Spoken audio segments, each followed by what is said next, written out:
Good morning, Christine Regan Lake here. Today I wanted to talk to you about presence. And I thought I would share a story from when I first moved here to Arizona 9 years ago. So 9 years ago, I moved out here with my husband, now my ex, and 5 weeks after I moved here, I moved out to start my separation and divorce.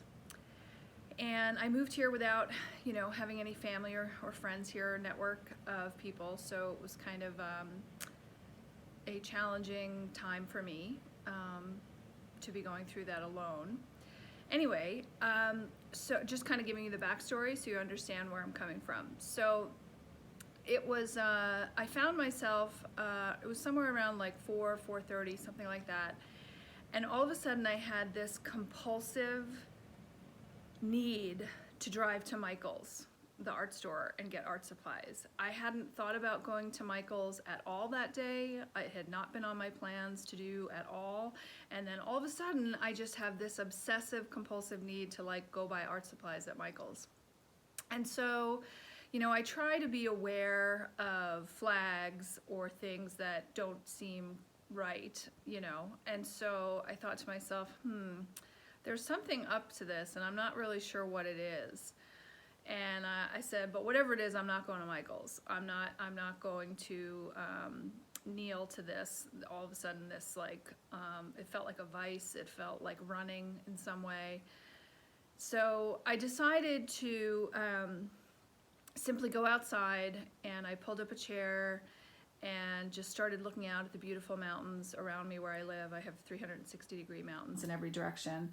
And so I just took a few deep breaths, and I just started looking out at the mountains, and I kind of calmed my energy a little bit, and I said, what is this? And what ultimately happened was I said, okay, where is this energy? What is this? Where is this in my body? What's going on? And it was my heart. And I said, I connected with the energy, and I was like, what is this, Christine? What are you feeling? And it was loneliness, because it's the end of the day. I was finished my work day, and I wasn't going to have any other distractions.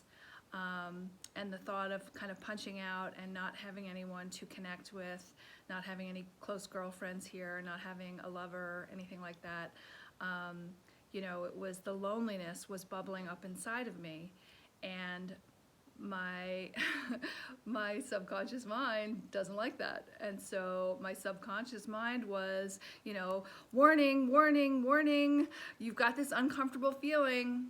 Go drive to Michael's, go shop, go distract yourself so you don't have to feel this uncomfortable feeling.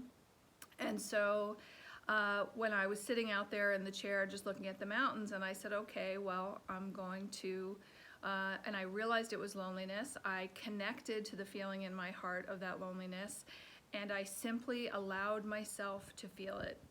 I didn't create a story around it. I didn't create some bullshit ego story that I'm lonely because I'm unlovable. I'm lonely because I'm unworthy. I'm lovable.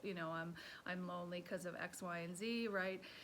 Part of this process of learning to handle our emotions is to be able to feel what we're feeling without creating a bullshit story as to why we must be feeling that way, because that's what the ego wants to do, right? So I was simply lonely because I was lonely. I didn't have any girlfriends here.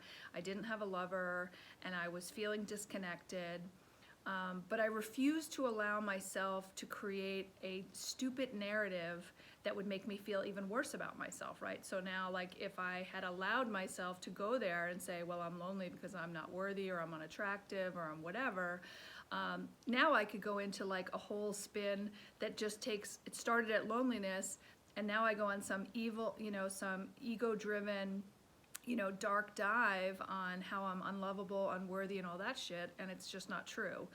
So I simply allowed myself to feel what I felt. I felt that loneliness. The tears kind of streaked down my face, and the feeling passed, and it didn't, it kind of moved through me like a spring thunderstorm, right? I felt it, it was stirred up, whatever, it moved through me, and then it was like an exhale, and it was gone. And would I have enjoyed having a girlfriend come over that night and have a glass of wine or chit chat or whatever, or to go meet a lover for dinner? Sure, absolutely, I would have loved that, but that wasn't the reality of my experience at that moment. So I just simply had to allow myself to feel what I felt, not judge it, and then that's the beautiful thing about it. When you actually feel your feelings, it dissipates. Like, you feel it for however long. It might be a minute, 2 minutes, like however long it is, right? You feel it, and then it dissipates.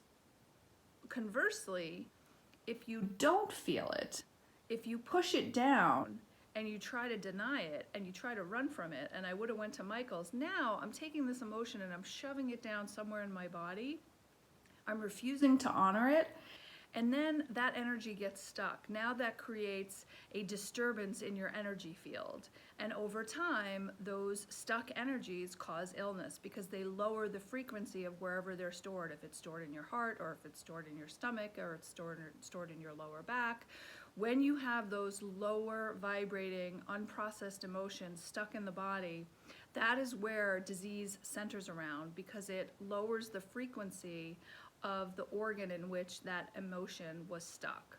So anyway, I just wanted to share that with you. I just wanted to offer the idea that, the next time you feel like a compulsive need to like clean or shop or drink or eat or work, whatever it is, that should be your trigger to let you know, hey, there's something I don't want to feel right now. And just gift yourself the opportunity to feel what you're feeling, and just make sure you don't judge it. If you find yourself going to a bullshit story as to why you're feeling what you're feeling, that anger, that rage, that resentment, that sadness, that despair, whatever it is, the second you start going to a story as to why you're feeling it, take a deep breath and exhale that out and say, nope, I'm not going there.